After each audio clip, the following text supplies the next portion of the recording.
That's okay, we're totally in good shape.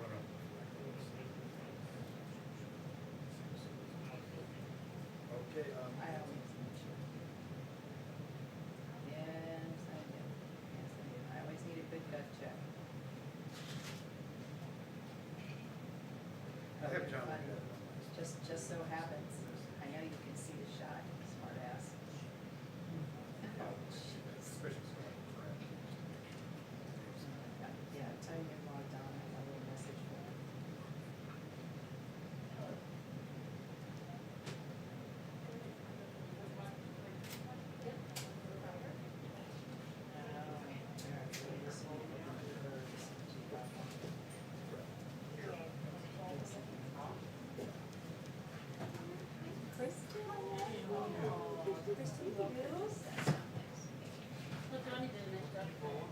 We have to take turns. Do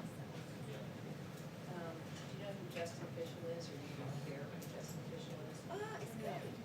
CWC? Yeah. Is that who you call it? That who you? Hello, hi, say hello. I know, isn't that crazy? He runs our political unit. She says, I thought you were talking about that's her. your absent Make ballot. eye contact? Yeah. Don't pile on. How are you? Don't pile on. I'll tell her how famous you are. Don't pile on. Trying to say like. I have that same place, but I have it in purple. Oh, I love the purple. Yeah. It's nice and You're welcome to comfortable. borrow mine if you'd like. How are you doing? I think so.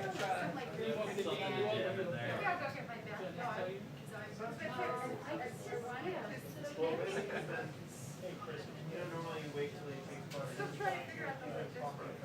And then it takes exactly 5 questions. So, Are you guys doing okay, Kara? Yeah, things are good. What about you guys? Yeah. Yeah, did, Kelly had her baby, is she on maternity leave? Yeah, she is. Is everything good? Yeah, everything's great. She'll come back soon and. Wow. Everyone had lunch with them. Oh, really? She's Still still the baby? Yeah, we just all sat outside. That's awesome. That is so awesome. Yeah, How's she like being a mom? she's lovely.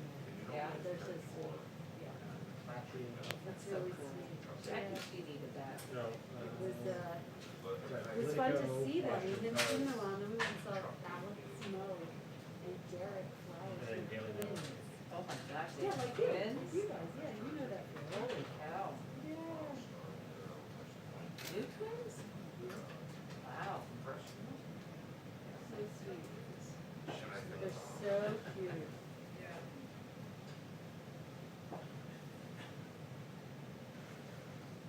And you're cute.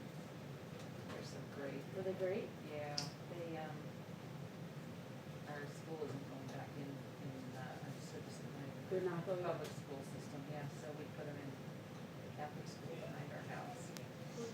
They're going in the classroom 5 days a week, social distancing. Oh, good. They have an amazing plan. Oh, good. Oh, good. Yep. Good, good. But it's just so disappointing. When did they start? 2 weeks. Yeah. It's not gonna be good for their mental health at all. I'm telling you, For you guys. forward, it's just gonna be awful. Yeah, for you guys, I'm sure. Yeah. It's a lot. Have you guys, how are you doing the weekends? We go do to New here. York? We do here. No, no, we don't travel from here anymore. Nope. Wow. We do everything here. Wow. And, that's been fine. It's okay? Yep, it's okay. And, you know, we just have to kind of figure that out. And we probably have to.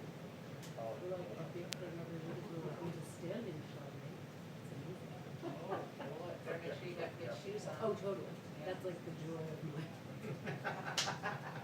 Wait, you have to do a standing shot from home? No, no, no. When we are, Yeah. we're seated 7 to 8, but then at 8 a.m. we stand. Oh, I see. See what I Right mean? here in the studio. Here, yes, totally, yeah, no, in the studio.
Selfish.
Thank you very much, everybody.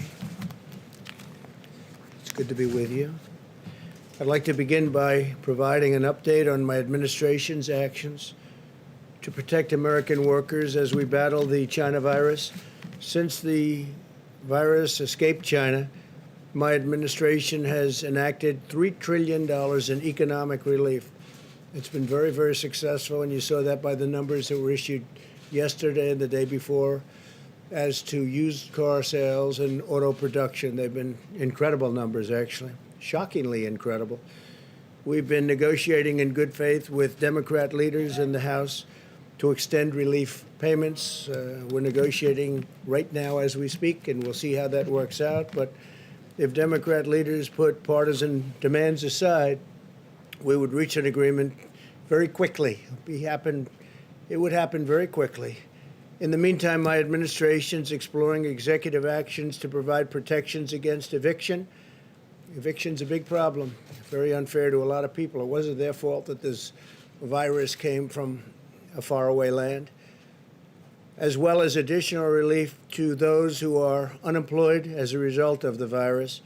Very importantly, I'm also looking at a term-limited suspension of the payroll tax, something that has great support from many, many sides, especially some of our top economists and some people that we have great respect for. So we're looking at a suspension of the payroll tax. The Democrats are primarily interested in a $1 trillion bailout of the poorly run states. We have some states and cities, you know them all. We don't have to go through names, but they've been very poorly run over the years. And we can't go along with the bailout money. We're not going to go along with that, especially since it's not COVID related. Earlier today, I met with a great governor, Arizona Governor Doug Ducey. He's really done a fantastic job beyond even the COVID situation, which you've been reading about as it pertains to Arizona. A state that is a model for applying a science-based approach to the decreasing cases and hospitalizations without implementing a punishing lockdown. Arizona's record in reducing the spread of the virus while maintaining hospital capacity and allowing society to continue functioning and functioning very nicely, very successfully, is an example that shows how our path forward can work in other states. Arizona has a record, and a record really to be proud of. It's reduced the number of daily new cases by over 75%, cut the positivity rate in half, and reduced ER visits by 2/3, all the while keeping the economy functioning and functioning really well. When cases surged in June, the Vice President and Dr. Burke visited Arizona to consult with Governor Ducey. They had long consultations with Governor Ducey and his staff, and the Vice President has been in constant contact ever since. My administration is also collaborating with the state and local officials across the South and Midwest to provide similar guidance. We had a great relationship with the representatives in Arizona, and it's been such a successful endeavor. The federal government has supplied or delivered more than 400 million pieces of personal protective equipment to Arizona, along with nearly 70,000 vials of remdesivir. We've provided over $18 billion in economic support to Arizona, including more than $8.6 billion to support over 80,000 small businesses. So we really have been helping Arizona, and it's gotten tremendous results. Our goal is to protect the most vulnerable, increase recovery rates, you know that, and it's something so important, and prevent hospital overcrowding, all the while avoiding the kind of stringent lockdowns that would inflict substantial suffering. In this phase of the battle, we have the tools, resources, and knowledge to implement a targeted approach as we race to deliver a vaccine. And we are really working very hard on the vaccine, and I think they're doing a fantastic job. I've been meeting with officials of some of the greatest companies in the world, been meeting with scientists, and they're getting very close. If not there, they're getting very close. They're testing. Any proper analysis of infection control measures must take into account the short-term and long-term public health harms, including death caused by a far-reaching shutdown. When you shut down, you have many, many things that happen, from suicides to depression to drinking, alcohol problems to drug problems to problems with marriages. That you have people confined to their house, their apartment, for long periods of time. You cause a lot of problems with that also. Instead, Arizona has adopted the following measures. The governor advised residents to aggressively social distance when possible and maintain strict hygiene. The state encouraged mask use in crowded public places, especially when social distancing is not possible. The governor also exercised his discretion to restrict capacity at indoor locations to limit the possibility of super spreading. It's a big thing. My administration surged treatments. We got them a lot of treatments and therapies to the state, including nearly 70,000 vials of remdesivir, enough to treat over 11,000 patients, and it's been very successful, I might add. My administration also delivered PPE and point-of-care testing to over 100 Arizona nursing homes. In total, the federal government has provided massive amounts of masks and equipments and gowns, and you know some of those numbers. But Arizona was a very big beneficiary, and they very much really appreciated it. More than 1,000 National Guard and medical personnel have also been deployed in Arizona, and they've really helped. They've been terrific, and I want to thank them. They have been brave and brilliant, combination of both. We also supported our tribal communities. The tribal communities were hit very, very hard.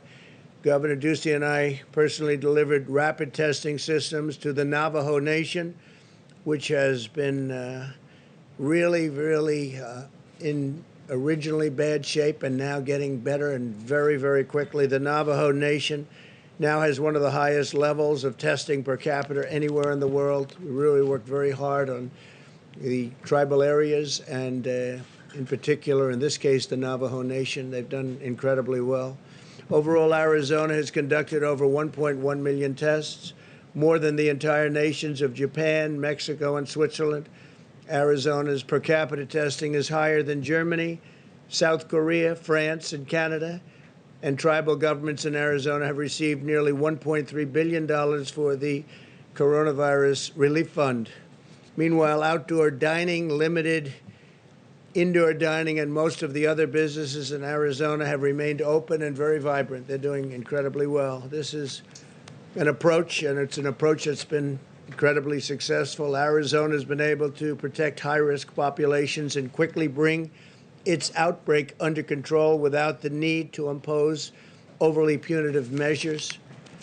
Thanks to advances in treating the virus, the fatality rate across all age groups in Arizona is very low. Arizona's scientific and data-driven strategy also preserved hospital capacity, ensuring that those who need care were able to receive it and receive it immediately, very quickly. At the peak, approximately 15% of beds remained available statewide. That was at their peak, with roughly 20% of all occupied beds going to patients hospitalized for the virus. They kept other things going. They kept other forms of operations going. They kept elective surgery going. Did a really amazing job. Today, only 6% of the current hospitalizations in the state are related to the China virus. Arizona has also demonstrated success in protecting the state's African-American population. Only 5% of patients hospitalized were African-American, and African-Americans represent just 2% of all deaths from the virus. As it has worked to contain its outbreak, Arizona has also been formulating a plan to get children safely back to school as soon as possible. We want our schools open all over the country. We want our schools open. Arizona's worked very hard on this, and they're doing very well. The Department of Education is providing Arizona schools with $625 million. They're working very hard and that's in conjunction with CARES funding. My administration is actively working with other states in the same way we worked with Arizona. In recent weeks, members of the coronavirus task force have visited over 15 states to encourage them to follow our path forward, including Tennessee, Kentucky, Virginia, Indiana, and Ohio.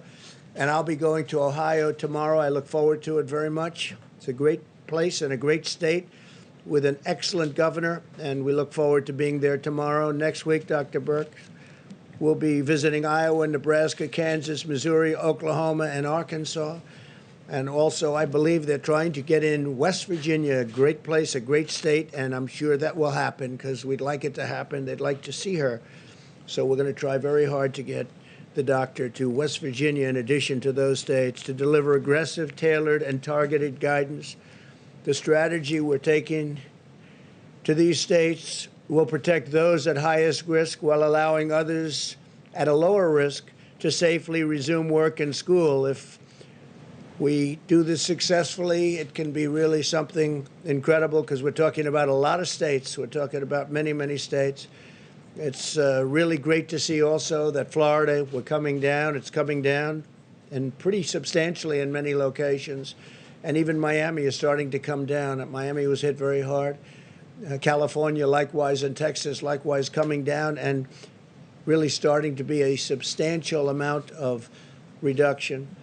It recognizes that prolonged lockdowns impose a wide range of serious public health threats, including higher levels of suicide, drug overdoses, and other significant health harms resulting from the depression that we talked about, social isolation, economic hardship. It's been very tough for those people that are put in a lockdown position for too long. Really has been a very tough and harmful situation for many people. The fact is that these harms are not measured daily here or abroad. It makes them really a very serious threat because people don't know exactly what they are and how bad they are. But I think they're very bad. Going forward, we must continue to remain vigilant in shielding the elderly and those with underlying conditions. Approximately half of all deaths have occurred in nursing homes and long-term care facilities, which is an incredible number and statistic if you think about it. I also urge Americans to help us stop the spread of the virus, practice good hygiene, socially distance, avoid large crowds, and wear a mask where distancing is not possible. It's a patriotic thing to do. If you are sick, isolate yourself, especially from high-risk family members and friends. So important. Isolate yourself from high-risk family members and friends if you're not feeling well. Together, we will defeat the virus and emerge from this safer and stronger than ever. Thanks to the robust federal action in partnership with state and local leaders, new cases of the virus are declining in 80% of the jurisdictions, which is an incredible number. And the overall test positivity rate has declined by 8% since last week. 0 states have seen outbreaks get worse since yesterday, so 0 states. We're also continuing to make progress in the development of a vaccine. This is something so important. Also, therapeutics are on the front burner. We're having tremendous, I think we'll let you know very soon, I think long before the end of the year. We're having tremendous success on therapeutics and tremendous success on vaccines, and we're ready to deliver them literally as soon as they're okayed. This morning, my administration approved $1 billion for Johnson & Johnson, who's been working very hard, and they have something very special to manufacture and distribute 100 million doses of a China virus vaccine as soon as one is available. And again, we think that's going to be soon, and we think we're going to have the vaccines before the end of the year, maybe long before the end of the year. Finally, today, I'm pleased to announce that the Department of Justice has issued $35 million in grants to 73 organizations nationwide, providing assistance to human trafficking victims, a terrible thing. You think of human trafficking as being an ancient form of crime. It's not. Because of the internet, it's a very modern crime all over the world, not just here, all over the world, human trafficking. It's usually in women or women and children, but it's, again, because of the internet, It's a terrible situation, never been like this. And also survivors who face heightened dangers during the pandemic. It's actually increased during the pandemic. I guess some reasons are obvious and some reasons are less obvious, but human trafficking, we're working very, very strongly. The wall is up to 277 miles right now, and it's going up by the end of the year. It'll be largely finished shortly after the end of the year. And it's had a tremendous impact, a very positive impact on human trafficking, unbelievable impact, actually.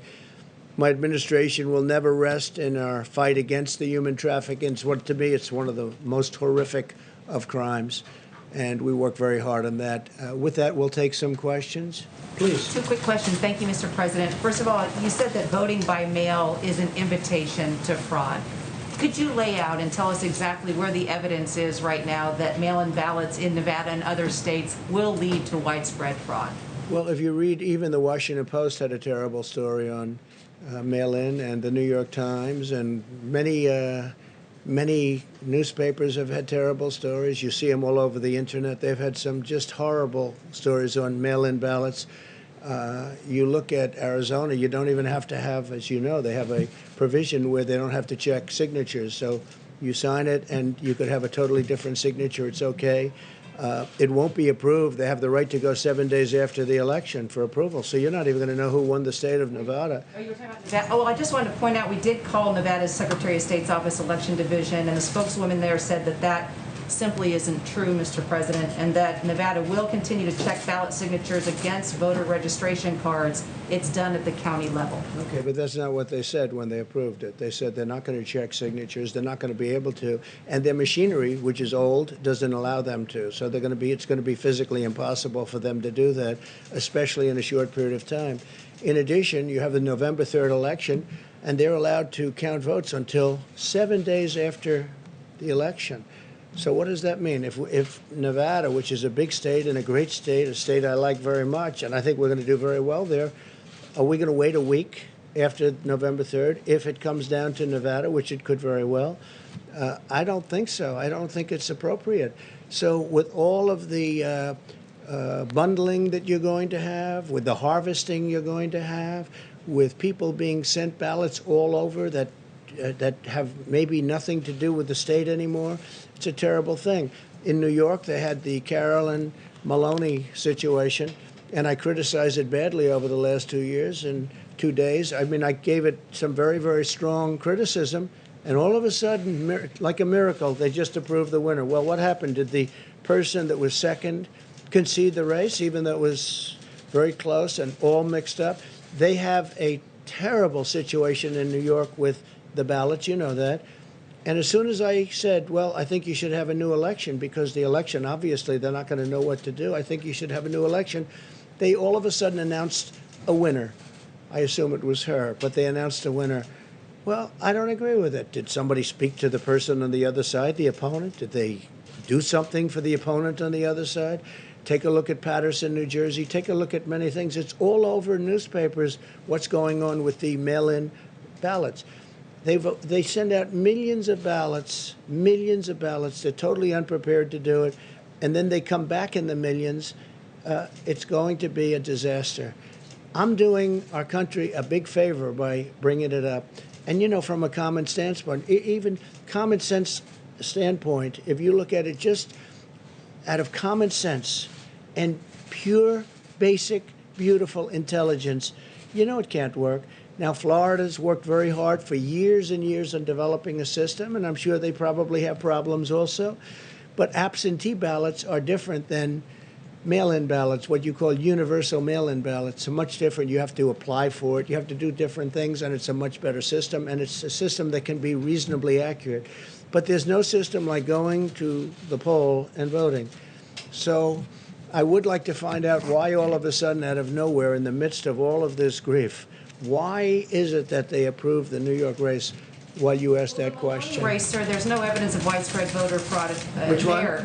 Oh, really? Early Well, then Maloney's you're reading, primary. then you're reading a different newspaper than me. Issues have to do with the Go ahead, race related please. to the delivery and the postmark. Go ahead, of the please, mail, go. sir. Sir, you said in an interview this morning on the coronavirus, this thing's going away.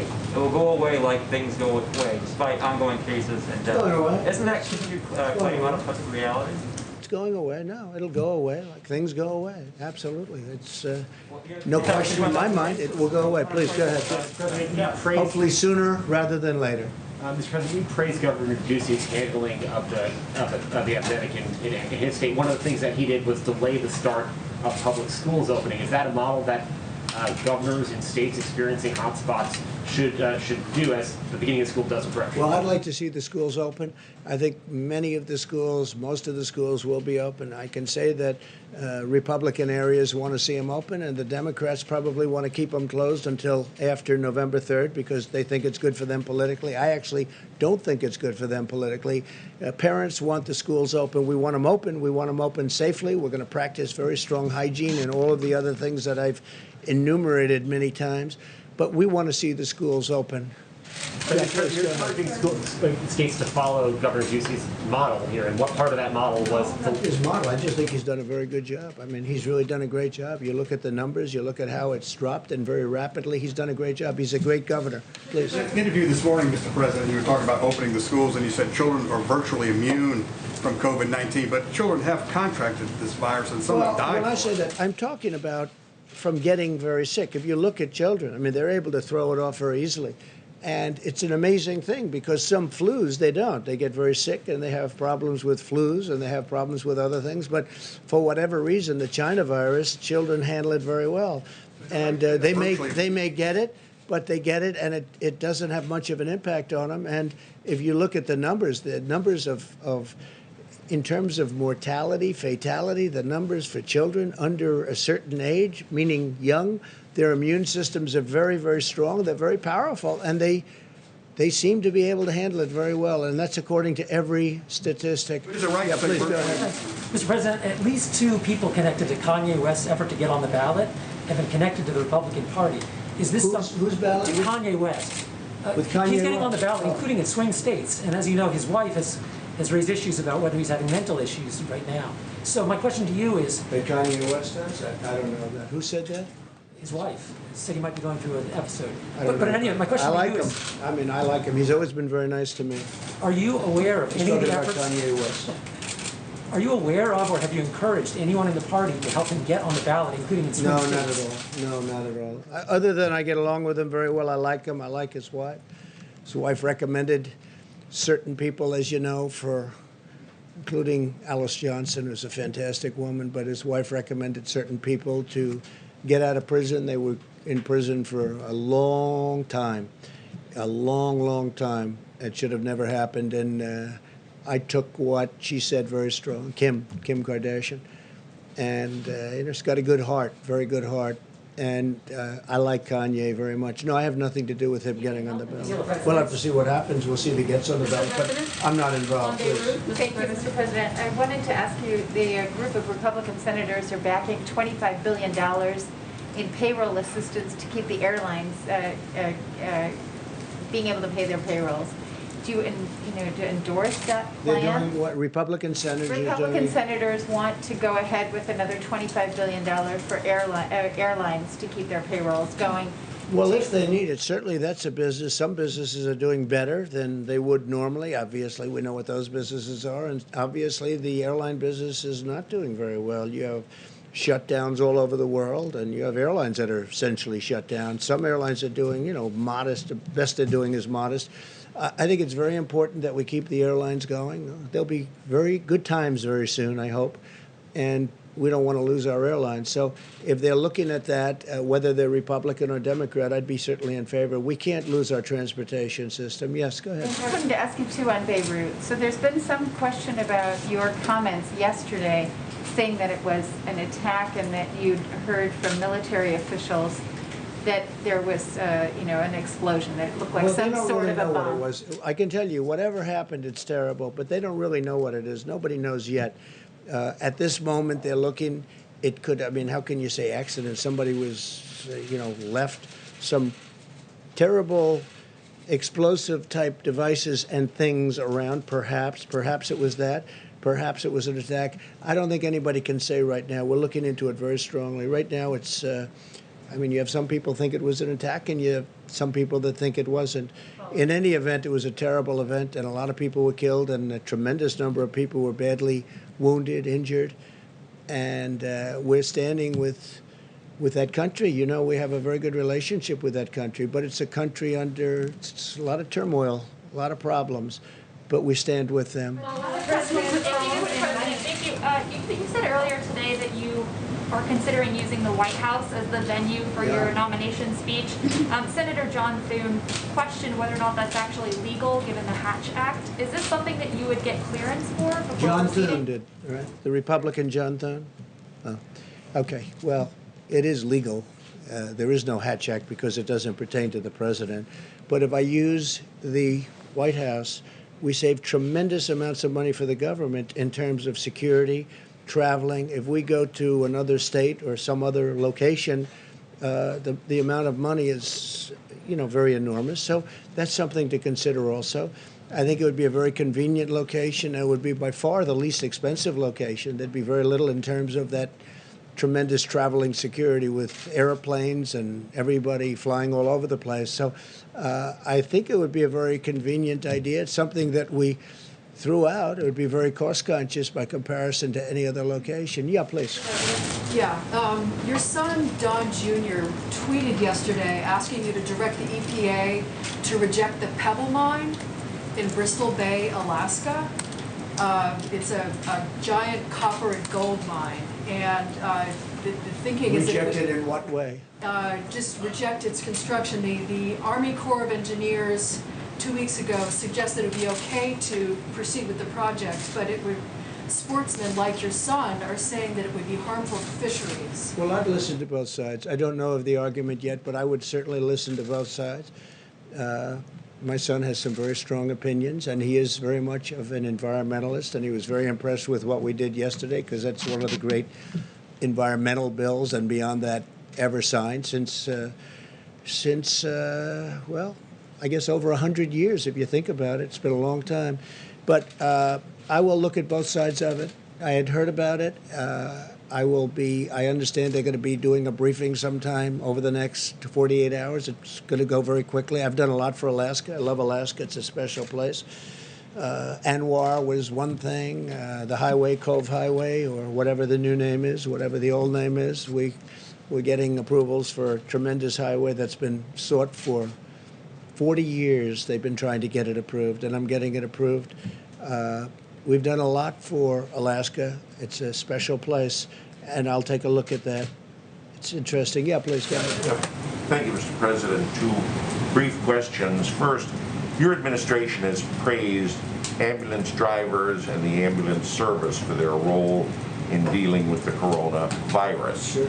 And recently there has been scuttlebutt that the ambulance associations, drivers and all, have not been fully reimbursed for the work they're doing. They said they are owed $2.89 billion, and they've only received $300 million from the Provider Relief Fund. Not 300 billion, no. What? Not 300. Million. You mean 300 million? At the Provider Relief Fund at HHS. Are you going to look into this? I will. or I make just heard of it for the first time. The ambulance people have done an incredible job, as have the doctors, the nurses, the frontline workers. Law enforcement has been incredible. The military, FEMA. I mean, I could name almost every group. I can't tell you of a group that's done poorly, but the ambulance people have done it's a tough job too, very dangerous job, very tough job. I will certainly look in. I mean, you're telling me something that for the first time, nobody is complaining about not getting paid too much, but we'll take a look at the ambulance drivers. The other thing, Secretary Esper said today that based on what he had heard, the incident in Beirut he felt was an accident. Now, he's disagreed with you on other things before. Do you have any comment about his remark? Whatever if that's what he heard, I think that I've heard it both ways too. I've heard accent, I've heard, explosives, and Obviously, it must have been some form of explosives. But whether it was a bomb intentionally set off, it ended up being a bomb. But no, I've heard it both ways. It could have been an accident, and it could have also been something that was very offensive, and I wouldn't be very happy with that. And you have no problem with Just to it. follow up on that, Mr. President, even if you just have suspicion that the Beirut explosion is a bomb, do you have any plans of pertaining to U.S. assets in the region, for example? I mean, how are you looking into this? We're working very closely with the government, and we're working very closely with many different agencies, including the military, and we'll be able to figure it out. We already probably have figured it out. Thank you very much, everybody. Thank you. Mr. President. What did you mean when you said it is what it is? And that was President Trump's news briefing from the White House. He began by giving an update on the latest stimulus package negotiations on Capitol Hill. He said he's looking into a term-limited suspension of